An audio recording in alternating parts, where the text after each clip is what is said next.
Never ready for that to end. What is going on, everyone? Welcome to episode 36 of the Reload Show. We should probably be better at counting, go back to third grade math here. Welcome to episode 36 of the Reload Show. With me today, Mr. Mark Sullivan, as always, at Approved with Mark. I am Sean Richard. I am I'm at the real Sean Richard. I need to update that. That's my fault. Thank you so much for joining us today. If you're checking us out on StreamYard, YouTube, thank you for being here. I'm excited for today's show today. What's up, Mark? How you doing, man? What's going on, man? It has been a crazy week. How about for you? Oh, yeah. You know what? Yeah. I mean, I didn't go buying any houses this weekend or anything, but yeah, it's been pretty good. Now, some of you who are regular watchers may notice that we are missing Candido today. Candido, I think he got COVID and he had to be medevac to the hospital, and now nobody has seen him. So outside of that, if you know, I think he's going to call in. I think he's going to call into the show. Candido is on his way back from out of town. And so if somehow he makes it back in time, we might see a cameo. But other than that, Mark and I holding it down this week, and we're going to kick off the show today with our wins and losses, like we always do. So, Mark, why don't you get the ball rolling? Yeah, honestly, as far as work goes, it's been hasn't been a super slow week, but it hasn't been a super busy week either. So finding wins and losses kind of has been a struggle. But I'm going to stick with my referral group that we've just got off the ground. I've spoken about in previous shows. We're really getting a lot of momentum there. We're getting a lot of visitors. We're getting a lot of people wanting to join our group, and the people that we have allowed us to be very picky in who we're accepting. And we talk almost every day. We send referrals out for each other like we're supposed to do. We're sharing each other on social media. It's been a really good group. It's something that I've always wanted to do. Again, I haven't done in many years, and it's proving to be a very good investment in time for me. So I'm going to call that a win.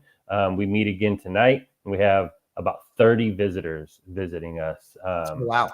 This evening. So that's my win. Losses.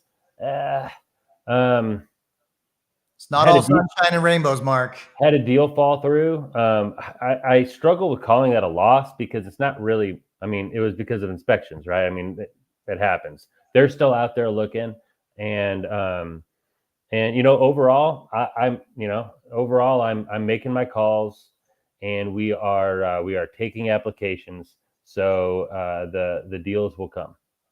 That looks like a future win disguised as a temporary loss. There you go. Oh, there you go. All right. Well, this has been it for me. It's been a wild week. It's been just nonstop in so many different ways. So I'm going to start with my shitty moment of the week, and really it's my loss for the week is my tracking. So I've been working really hard at staying consistent with tracking all of my numbers. And I think, for all of you loan officers and or real estate agents out there, I think you understand how important tracking is. If we don't track it, then we can't change it. And so I've really struggled with my tracking, keeping a daily log of exactly everything that I'm doing. So that way I can go back, review at the end of my week, and work on tweaking and improving my following week. So I've got to get back on track, and that'll get me going. But that's my loss for the week. My win for the week, and I didn't necessarily have a major win. So I decided to go out and make a win. So Sunday, I bought a house. My wife and I decided to buy a new investment property. Property kind of popped up on Friday evening, and we went and looked at it Saturday. We liked the home, thought it would be a great investment. Happens to be near an existing investment property that we have. So yeah, within Friday, I went to the office, regular day, and within 48 hours, I was under contract on an investment property to purchase. So crazy whirlwind of events, but sometimes that's how it happens. So my win for the week is we bought a new investment property, trying to make some more money. It's awesome stuff. That's awesome. Congrats on that. Thank you. Thank you. All right. So today we're kind of taking a little bit of a, I guess last week, Mark, we touched on this, if I'm not mistaken, and we're going to elaborate on this week. So I'm excited for this week's show, this week's topic, and we're really going to be diving into your associations, right? Like our associations, who we spend time with, who we have in our circle, and to some degree, like the amount of time that we give people. Because I believe, we all know time is the most valuable resource we have. We can't manufacture more time. And so where we allocate our time is pretty critical. So we're going to talk about, our circle, our sphere of influence, our associations. So Mark, kind of what are some of your thoughts? And, we can just kind of chat about it and keep this very conversational today. Yeah, for sure. This is a really favorite topic of mine because, and I know most people can do this if they really sit down and think about it. But if you go through your entire, the seasons that you've had through your, entire adult life, start in your 20s and go through your 30s and 40s and depending on how old you are, maybe 50s or 60s, and look back and see how the changes that went on in your life were impacted by the people around you. Not only were certain job opportunities probably afforded you by people that were in your circle, but your viewpoints on life, your viewpoints on your industry, your viewpoints on many other things are all impacted by the people you surround yourself with. Like, does your circle constantly say there's no homes on the market, rates are too high, none of my offers are getting approved, and we can't make money in this market, and we can't succeed in this market? And if you're in those circles, you're probably one of the loan officers or real estate agents that are turning their license in or going out and getting other jobs. Or does the circle around you say, there's massive opportunity to buy in this market? You got to find the right people and educate the right people and show them the opportunity. Some people have an opportunity right now that to buy a house that they may never have again, and depending on the outlook that you have, hey, let's, your actions now are going to benefit you when rates do come down and there's a lot more deals on the table. It's just all about positive mindset, and who you're surrounding yourself with has a massive impact. I let myself get caught up into that speak probably going on a year ago, and it took me a long time to pull myself out of it because it feels good to make excuses. And it feels good for other people. It's easy, and it feels really great when other people agree with your victim mentality, right? You're like, oh, we just can't make money in this market. And then somebody else like, yeah, I agree. It's the market. It's not us. No, it can't be us. Right. And then that just snowballs. And I'll admit to have spent probably 6 months doing that. And it really had an impact on my business, had an impact on my production, had an impact on my happiness. So at one point I made a conscious decision. I was like, I'm only going to talk to people who are positive about this. Right. Well, I think we thrive on validation, right? Mm-hmm. A lot of us thrive on validation and taking the mindset of being able to move beyond that validation. I mean, to your point, Mark, right? There's a lot of people out there like, oh, it's the market, it's the market, it's the market.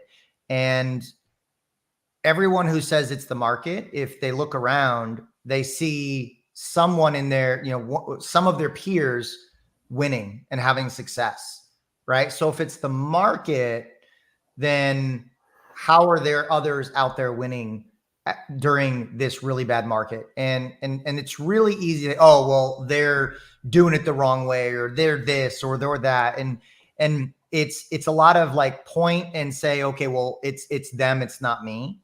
right? And I've gone through seasons of this as well, where I had to take a step back and say, okay, well, I'm not where I want to be right now, and I see other people around me that I may even be like, hey, I feel like I'm better at this than that person, but they're having more success. And it's And easy to say they must be cheating or they must be doing something immoral.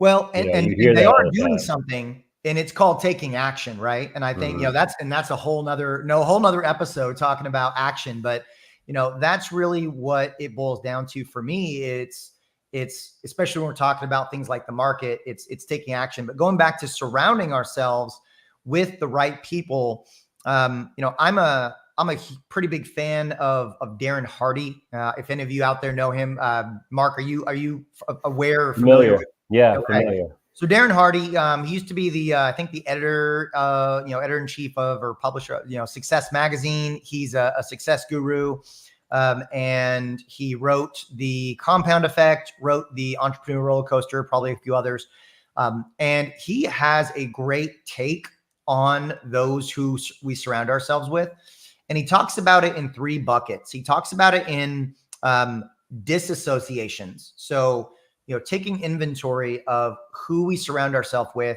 and do we need to disassociate with some of those people, right? Do we need to say, hey, you're not a great fit for where I want to go, and I need to disassociate with that person. And then he talks about limited associations, and this is really interesting because I've seen this in my life front and center. There are people that I can spend 3 minutes with, but I can't spend 3 hours with.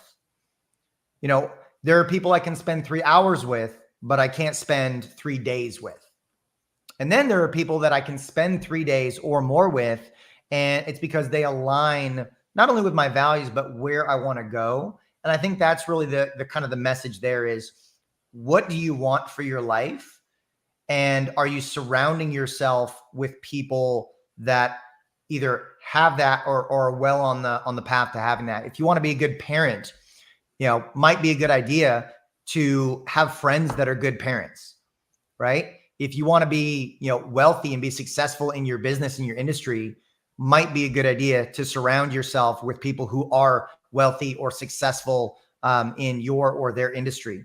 So those 3, disassociating, limited associations, and I guess the third one would be expanded associations, right? Like, who should you be increasing your exposure to, and keeping, allocating more of your time? What are some of your thoughts on that, Mark?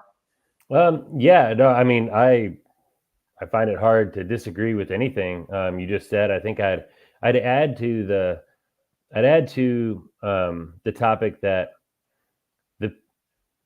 in my experience, the people that are so easy to be around, the people that you are so comfortable with, are likely not the people that we're talking about that you need to be spending more time with. It's, the really good friends, the ones that you're comfortable with, are likely, probably the people that are working against your goals a lot of times. And I don't have a better way to put that, so I'm just going to say it like that. But I find it better to be outside of your comfort zone with people.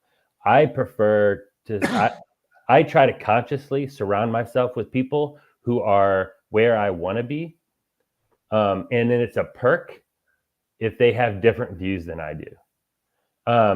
Or it's a perk if they see things differently than I do, whether it's they do things in my industry that's different than what I do, and I want to be around them because I want to see what they're doing, because their point of view is going to completely shatter my negative point of view of that aspect of the industry. I like to surround myself with successful people that have different political or religious views than I do, because all of those things go to shape who we are and how we see the world. And if you can find somebody that's on par with you or better than you business wise, that sees the world in a different way, you are 100% going to grow from that if you're open to seeing it. Right. Well, and Mark, So, I think I think you're 100% right. And I think those people that you're talking about, they're going to have a different view, right? Because Right. they may be doing the same thing you're doing at a 10x scale, right? And they might have a much wider view, a much bigger picture. So I agree with that 100%. They're going to have that different view. Yeah, for sure. And I think it's one thing that I think 40-year-old Mark is different than 30-year-old Mark is the ability to have those, to be able to see that, be able to surround myself with people that have different views in different areas of life, and be able to embrace the differences there. Not let it most likely doesn't impact my views, but I can see somebody else's. I can see the other side from a much different perspective than if I just would have formed it on my own, right? Can see it through the lens of somebody that doesn't see that viewpoint as being as bad as I do, right? And I think that's really important.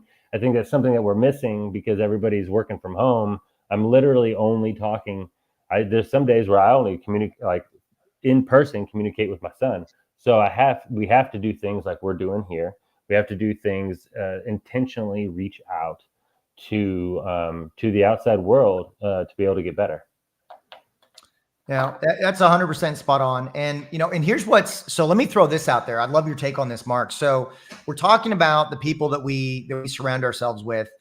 And this is kind of an extension of that, in my opinion, but I really want your opinion on this. So with the world of technology and social media that we are absolutely bombarded with on a daily basis, would you include the people that we are following and engaging with on a regular basis on social media in that context of who we surround ourselves with? Oh, absolutely. I mean, if it has the ability to deliver a message to you in your subconscious, it's something you're surrounding yourself with. It's 100% is, whether it's a video on TikTok, it's a video on Facebook, or it's a post, it's a long-winded rant or post on Facebook, or it's a negative or a positive interaction in the comment section somewhere. All of that is all of you're making a conscious effort to surround yourself with those people, whether it's good or whether it's bad, and it's 100%, probably more so now than ever, a part of that conversation. Okay, so I'm gonna get some. I'm gonna put you on the spot, Mark. Okay. What are three people that you follow online that you would say have an impact on your mindset? People that have an impact on my mindset is Rene Rodriguez. I intentionally follow him, just to have a good, a positive mindset going forward. He has there's a lot of other areas that he does very well in, but one of them is keeping kind of me grounded and focused on what it is that I'm doing, because most of his interactions is about positivity and growth. Okay. I like Grant Cardone. I like him because he's loud and obnoxious, and sometimes I need that in my life. But he has a lot of good points. People like him, people don't like him, whatever. I tend to like him, so I intentionally reach out, or I intentionally follow him, and things like that. And then different people in the community. I would say the third one is not going to be a particular person, but just industry leaders. I follow, to see if I want to continue following them. Gotcha. No, I like that. What about you? What about you in that regard? Yeah, man. So I'm a big fan of Simon Sinek. I Yeah. watch a lot of Simon stuff. I love his thought process. I think he's great. Gary Vaynerchuk, Gary V. That guy, he cracks me up a lot of times, but I love his attitude towards business, towards life. and the dude garage sales like a beast. So it's awesome. And then I would say the third one, I do like me some Rene Rodriguez, and industry leaders. There's a lot of mortgage industry leaders that I do follow. Alex Hormozi is probably another good one. I like Alex Hormozi. He's got a lot of great stuff. He's very kind of sales and lead and business building oriented with a lot of his content, versus say like Gary Vee and Simon Sinek, or more, almost philosophers to some degree, right? Yeah, it is different how Hormozi puts things. If you follow him on a regular basis, what Alex does differently, or maybe better than the other names that we mentioned, is he puts things that we think are extremely complicated topics, and he makes them extremely straightforward and extremely easy. To after he says it, you think to yourself, man, that's a really easy way to look at that. And honestly, I don't have a better way to describe that, but that is 100% what he excels at. And I agree. I like Alex too. And I think all of these people that we mentioned are great to to follow, to keep your mindset positive. And again, those people don't know who I am, right? But they have a positive impact in my life, and they have, and without them, I would either struggle or need a different outlet to find that stuff. Probably somebody would fill that gap, but those are people that I surround myself that make me better, for sure. Well, and one kind of further aspect of that I've read over time, and I thought was really interesting, was that you don't necessarily have to know someone for them to be your mentor. And I thought that was a really interesting concept, because, like, for instance, if you're constantly following, maybe a public figure, and engaging with their content, absorbing the information, and allowing it to shape your life, would that not be a mentor? Oh, for sure. For sure.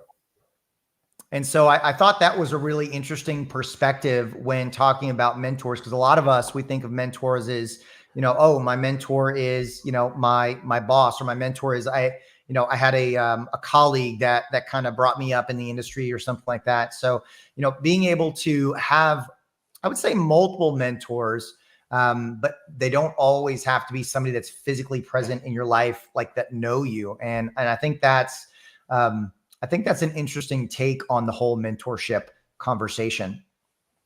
Mark, man, what else can we add to the surrounding yourself with the right people conversation? What's another, is there one more thing that's really impactful to let our viewers know today?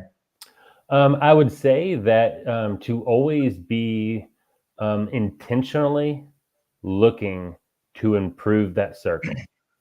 The topic usually is surrounded by who you need to cut out in your life, right? Where I'd make an argument where a lot of times those people would also, you could lean on them to teach you on what not to do or what mindset not to have. But it's always be open to the idea that somebody's about to come into your life that's going to fill that need, is going to act as a mentor, or act as a support, or act as somebody, have words that you can lean on to grow. And they honestly come into your life all the time. And if you're willing to be open to that, then I think you grow quicker. And I think, I don't think there's a number. I think there could be 20 of them if that works. If there can be 30 of them, if that works for you. Or if you're the type that wants small circles, there could be 3 of them. The number doesn't matter. It's all just surrounding yourself with the right words at the right time. What really stuck out to me that you just said there, Mark, was intentional, right? Intentionally be looking for people to add to your associations. And I think, to piggyback on that, being proactive and being mindful, right? Like constantly taking inventory of who's in your circle. If you find that you always feel broke, you don't have any money, look around. Do you gauge the people that you spend time with? Are they also broke and don't have any money? Do they have bad spending habits? If you are, if you're constantly, like we talked about earlier, if you're constantly thinking negative thoughts, whether it's about yourself or the market or your job or whatever the case, your relationship, take inventory, be mindful, be aware, look around. Are the people that you spend time with, are they doing those same things? And so constantly being aware, being mindful, and being, as you put it, intentional about bringing the right people into your circle is, in my opinion, the most important part. Do we want to have an intentional life, or do we want to have a life that just happens to us? Hit the nail on the head there. I could not agree with that more. And I think whenever you do find yourself in times of struggle and things like that, I think most people can look back and say, I'm here because I did or did not do this. 100%. All right, Mark, I've said all I have to say on this. I think we really hit the nail on the head on a number of different aspects of this. If you're out there checking us out, if you're watching this on replay, take stock of who's in your circle, find the right people that you want in your life that are going to help you grow. They're going to help you get to where you want to go. And it's going to make a profound impact on your life. So thank you to everyone that is tuning in today live. Thank you if you're checking us out on replay. Mark, as always, I appreciate you, man. You're in my circle for a reason. So is Candido when he's here. So I appreciate you. Thank you, everyone, for tuning in today. Have an amazing rest of your week. We'll be back next Tuesday at 11 a.m. Central, noon Eastern. Take care. See you next week.